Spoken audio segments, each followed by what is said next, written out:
better internet connection now. Oh, but we'll see.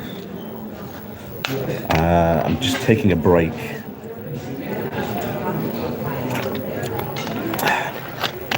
In between meetings. So I thought I would do a live stream today. So I'm just currently sat up here in the arena, waiting to see what happens. Currently I've got a strategy meeting that's going to be at 1 o'clock. So we'll see if we make it till then. We'll see if not. But until then, as always, hello and welcome. Welcome to the Good Morning Walk, live from Zurich and the Swiss Life Arena. Good morning, Cathology. As you can see, down there is the stage. Oh, we had Japan night last night.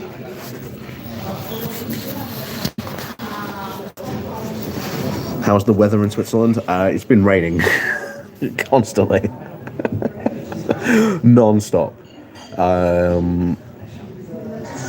Yeah, it's been constant rain non-stop all this week. Yeah, I'm glad I bought my umbrella to say that. But yes, it has been fun. Lots of meetings in sort of the General Assemblies. We had a European Presidents meeting as well. So I've had some very, very long days. I don't know if you can tell, I'm very, very tired. And of course now, like I say, we've got a strategy meeting to talk about next year for JCI. So I've been reading up on what I've got to do.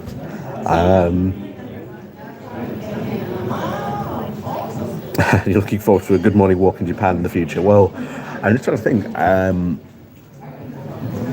I don't know when Japan's next going to host, because we found out so 2024 is going to be in Taiwan, so that could be interesting.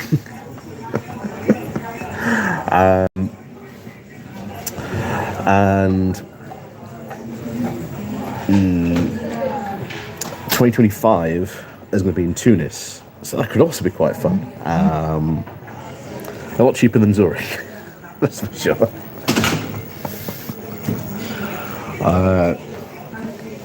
Zurich has been insanely expensive for one of those. Crab and a plan. I haven't seen one of them for a while. I've heard. I've kept up with the ongoings this week.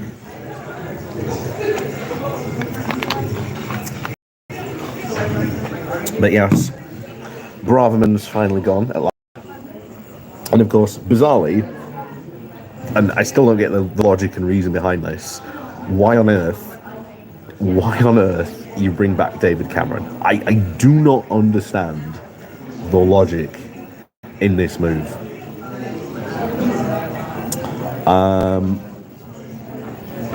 Fallen Kill, good morning. Catho G, good morning to you as well.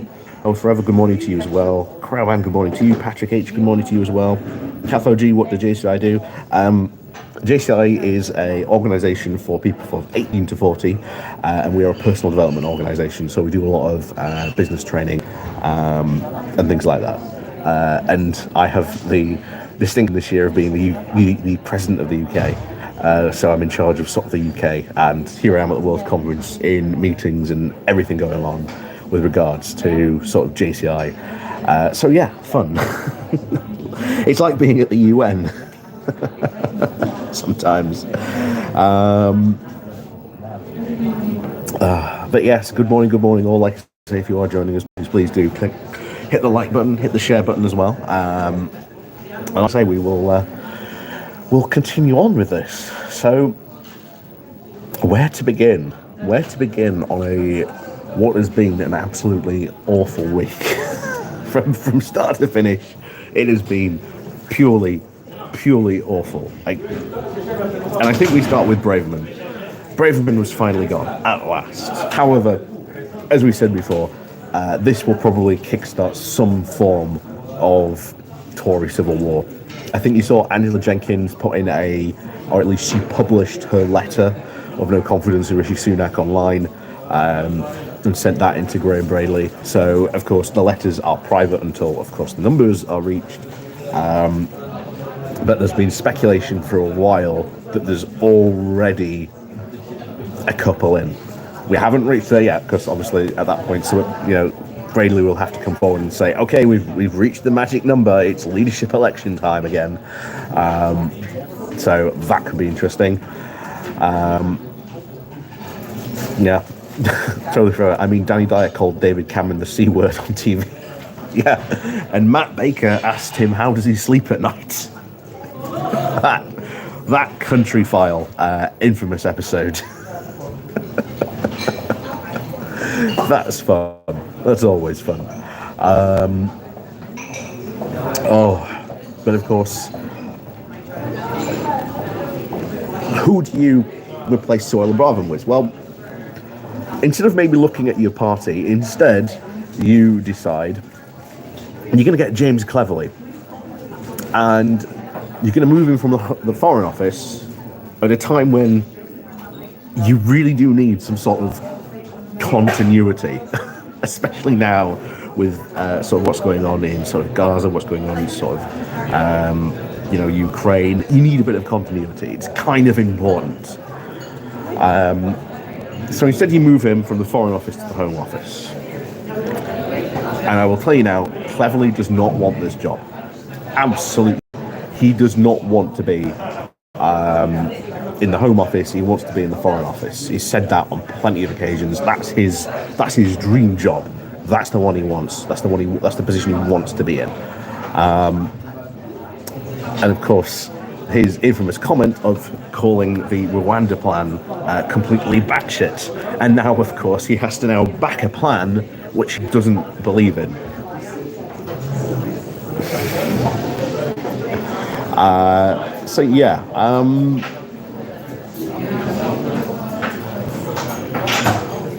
Things could get interesting in that department.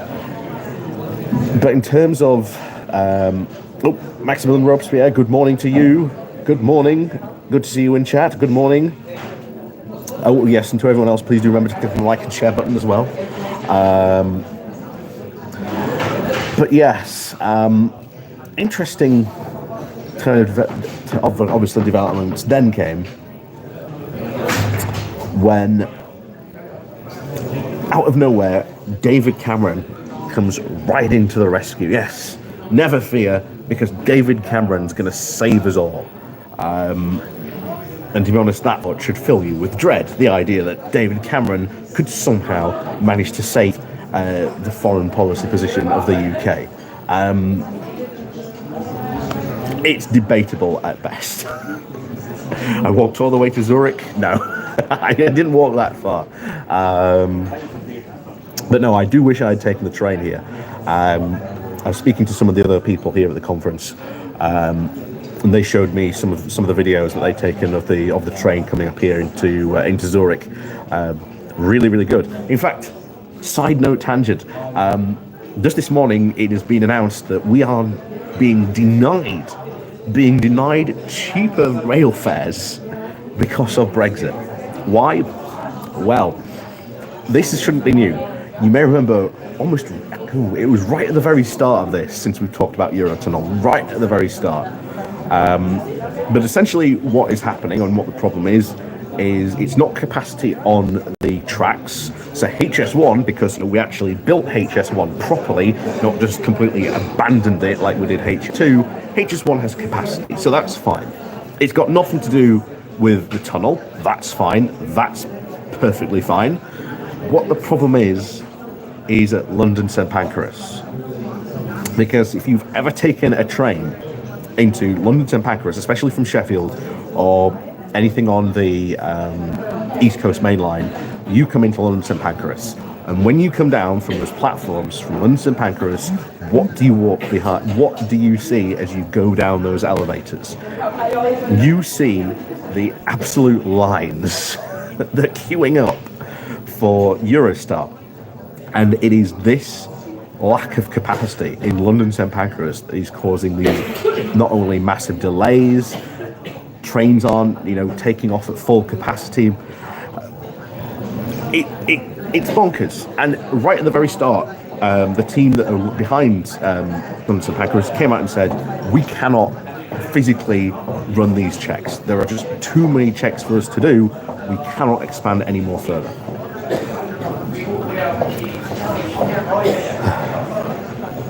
The ponies are holding a conference. We'll see them in suits soon. There's a distinct lack of modern ponies. That's true. Oh. But like I say, we are at, let me just give you the zoom. And well, we are at the Swiss Life Arena in Zurich. There's the arena.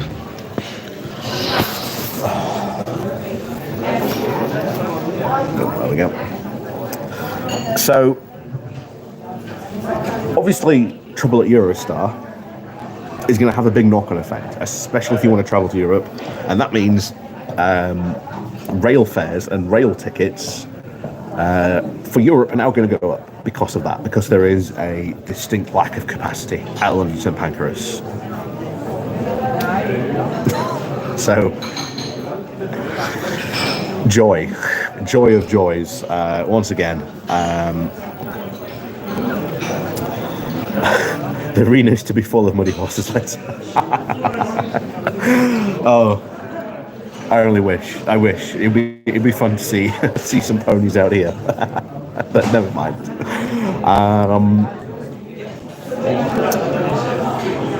So where were we? Yes, Cameron. Before we detoured. Yes, you bring in David Cameron. Why on earth would you bring in David Cameron? Well, the smart money is on the fact that, David Cameron, former PM, probably not looking to take Rishi Sunak's job, so that's plus for Rishi. Also a quote unquote elder statesman. Whether or not he will prove that is very, very much in doubt.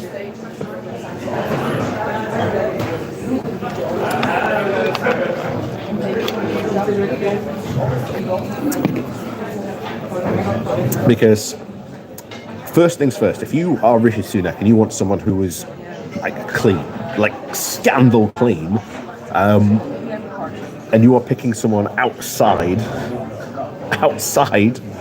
of the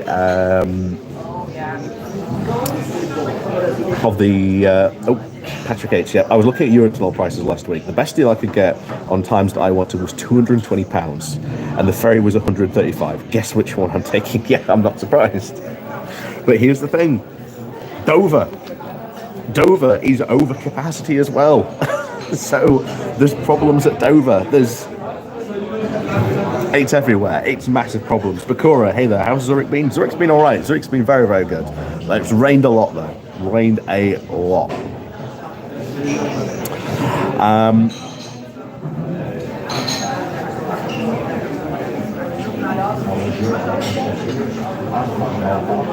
Yeah. Rob H. Capacity hasn't changed since 2014 for Eurostar at St Pancras, and that's part of the problem. It is the checks that you now have to do on passengers that are causing the problem, and it doesn't have the capacity for those wait times, for those people entering in.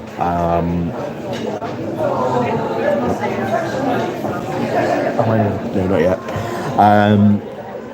So yeah, it's going to cause a problem. We talked about this almost right back at the start of all this. So anyway, back to Cameron.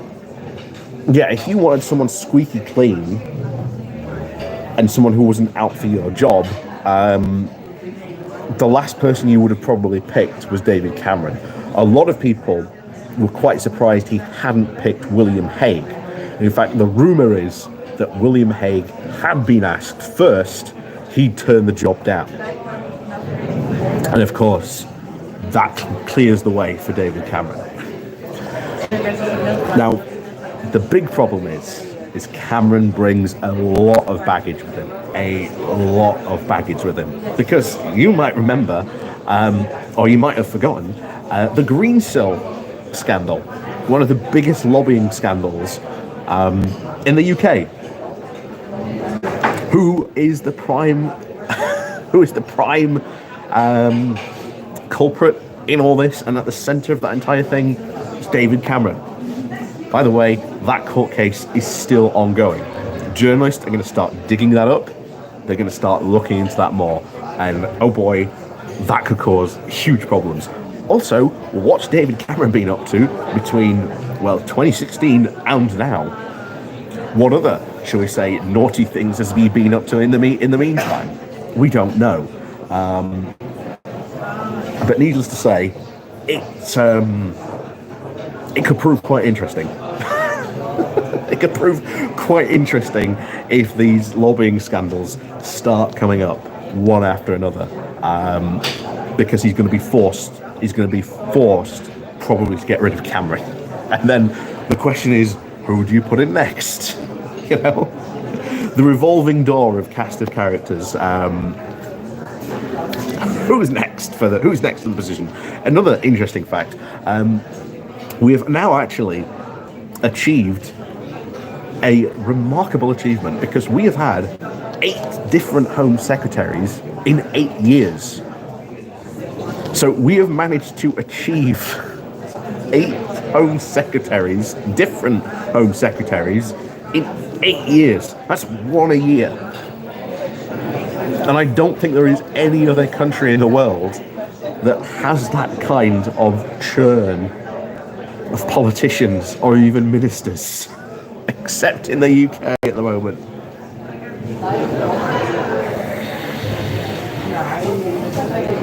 So yeah. But Cameron brings his own baggage. He brings his own baggage. And of course, if you watched The Rest is Politics with Rory Stewart and Alistair Campbell, I really do agree with what I think it was Alistair Campbell said about David Cameron. Cameron has an ABC problem. First of all, austerity. The opposition are going to have an absolute field day. An absolute field day with the main man of responsible for austerity being in office. It's going to cause a big problem, especially if apparently we now want to run a small votes election. And Suella Braverman also coincidentally calling for a Christmas election. Quite frankly, it would be a wonderful Christmas present to the nation if they did that. Like I say, they're polling about 19%. It's looking like absolute Armageddon out there for the Tories, and to be honest, it couldn't happen to a nicer party. So that's his first problem. That's his A problem. The B is, of course, the Brexit problem. Cameron is coming into a government that is very, very not as pro as Boris Johnson or Rishi or Liz Truss, but still somewhat pro-Brexit. But they are and have been seen, as we've seen, willing to make deals, as we saw with the Windsor Framework. But you've got the main guy who was in charge of the main campaign and has openly said, even since 2016, how bad Brexit is going, constantly said it was a bad idea. He's written an entire book about it. And yet, you're bringing this guy into the Foreign Office, where ultimately he will have probably first contact with a lot of Brexit problems, a lot of Brexit issues, and a lot of other Brexit-related problems. This is not going to make happy the rest of the right-wingers in his party who hated David Cameron. So, yeah, he's not going to have an easy ride. He's not going to have an easy ride with the rest of his party in doing this. In fact, from what we've heard, a lot of people are annoyed. A lot of people are very, very annoyed about that. Tanya brings his own pig's heads. Possibly. Larry the Cat, good morning to you. Hugh, I still don't think Cameron will last too long, 2 months at max. He'll just say it's not for him and bugger off. Especially when certain things have been involved and, of course, exposed and come out. Yeah. I don't think he's going to last too long either. And either way, let's say, a general election, it's not a good look to have, be standing on stage shoulder to shoulder with David Cameron, the man responsible for a lot of our country's predicaments. It's just not a good look for him. So there's that. So we've got covered the A for austerity, B for Brexit, and now the C, China. When David Cameron came into office, when he became Conservative Party leader, China's economy was smaller than the UK's. That's just to show you how big China has become in its economy. It is now 6 times larger than that of the UK. And Cameron comes from very much a school of we can just put China back in its box. And the thing is, as we've said a lot about this before, this does not work. This idea that you can just ignore China and just put it back in its box as if it's some sort of plaything on the world stage, not going to work. Just as James cleverly discovered when he went to China and pretty much ignored him. I doubt the Chinese are going to pay any too much difference to David Cameron either when he comes calling. So those are, to be honest, his 3 big problems. They are always really 3 big problems, and of course, 4 big problems, should we say. His lobbying scandals, still a very big issue. But we'll see what happens. We'll see what happens when it comes to it, but I don't see him lasting long. I really don't see him lasting long. Patrick H, yeah, the Chinese will just laugh at Cameron trying to put him back. Yeah, exactly. They will laugh at him. But he is that type of conservative who just believes that. He's, it's a bizarre label of that one had. Larry the Cat, most people just ignore Cleverly. Yeah, that's very true. It is very easy to ignore James Cleverly, to be honest. But now he's Home Secretary. So we'll see what happens with this Rhode Island plan. Danapy, yeah. Ben Ridings, good morning to you.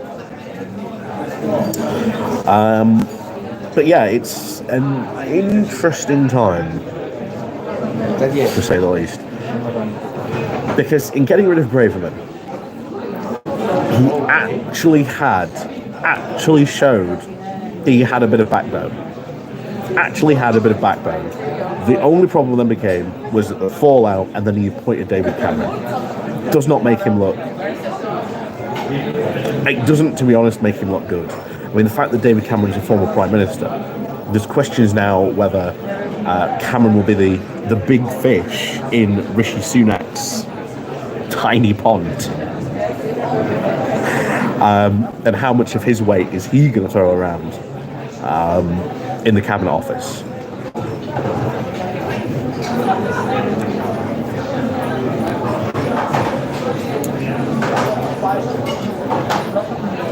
China's more or less funding our universities with all the student fees. It's not just China, it is all. Honestly, universities in the UK are mostly funded by foreign students. You'd be surprised by how much universities depend on having foreign students. That's why there is, in most universities, a very big department whose job it is to go out and try and grab those foreign students and get them to come to the UK and get them into the university departments, because they can charge them more. Believe it or not, sometimes not only just double but triple the amount. So yeah, foreign students as a whole do fund a lot of our universities.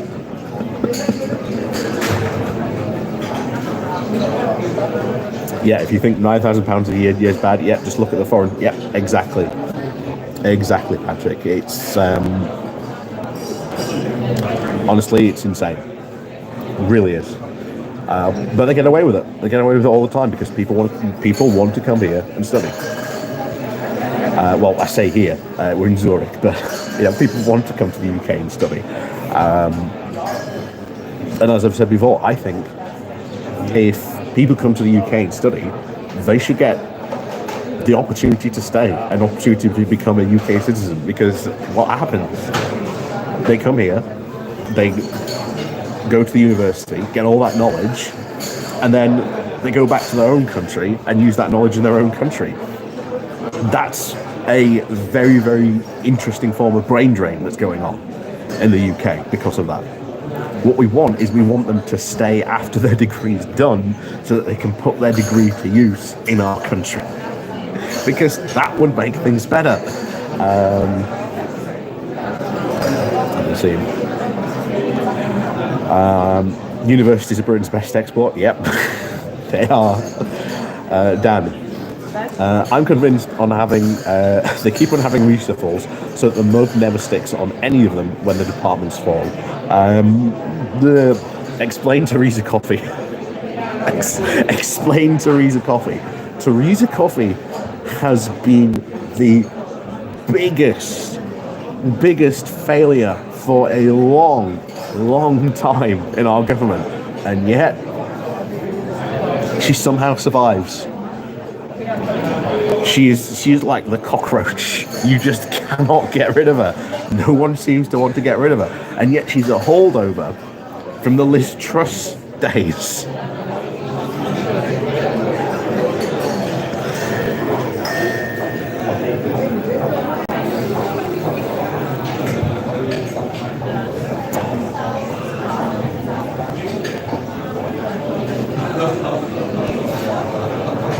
Let them eat turnips. Nobody can explain Theresa Coffey. Exactly. No one really can. No one can explain Theresa Coffey. You are right. I mean, she's been involved in so many like scandals, bad things happening, the environment, the fact that we have had, as I've said constantly, the rolling stories every year of river pollution, time and time again. Just story after story after story. You had the recent one with the rains. Oh yes, it was that easterly rain that we didn't see coming. Thank you very much. That easterly rain that we just did not see coming.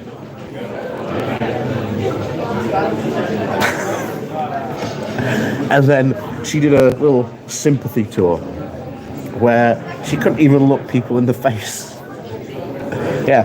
That's bad. That's really bad PR. Because if you are trying to say to people, or at least Rishi Sunak is trying to say to the UK to get him re-elected, hey, I care. Why do you have Theresa Coffey in your cabinet?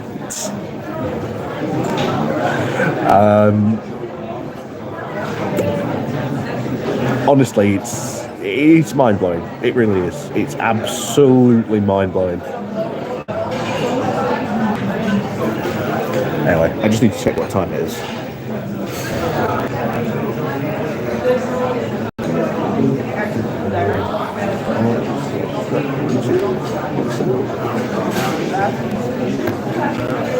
Yes, I think we're getting ready for our strategy meeting. Not sure I'd want to look at it. Yeah, well, true. To be fair, you get turned into a Gorgon if you make eye contact. Coffee is all the empathy of Attila the Hun. Yep. Yeah. But yes, we will be coming back here later. Like I say, once I have my strategy meeting, I'm going to dash off back to my hotel and get ready for this evening. This is where the gala dinner is going to be held this evening.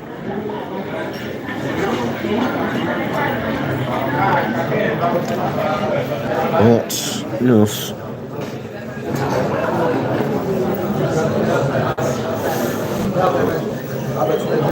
Hey, that's unfair on Attila. Hey, Attila the Hun did give mercy to the Byzantines, or the Eastern Roman Empire, as it was at the time. So yeah, we should cut Attila the Hun some slack.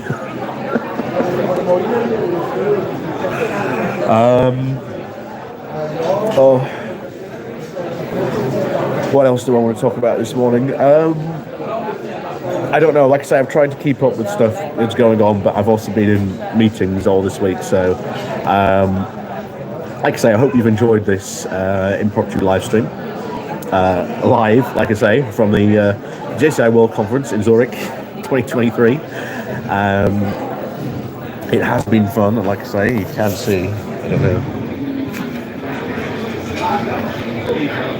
everyone down there. Hang on, we'll push the table. Push the table. I'm breaking everything now. But yes, thank you very much for watching, everyone, for joining me this morning, or this afternoon. I can't remember what time it is now. But yes, thank you very much for joining us today.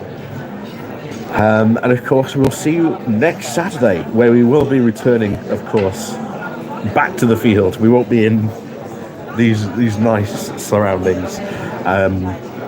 As always, walking through the mud, visiting the ponies. But yes, as always, like I say, thank you very much for watching. Please remember to click on the like and share button on your way out, and of course, do leave a comment down below as well. And of course, as always, we'll see you all next time. And like I say, I'm looking forward to getting back, having some rest. Because I'll tell you what, week-long meetings like this, yeah, it really does tire you out. Anyway, yes, off I go to our strategy meeting to discuss the 2024 plan of action. All right, and of course, this guy here is the 2024 World President of JCI, and he's from JCI India. So we'll see. We'll have a chat with him, see what happens. And then hunt for food, drink, and then get changed for this evening. So, as always, thank you very much for everyone for watching. Like I say, like, share button, comment down below, all that good stuff. And of course, as always, we'll see you all next time.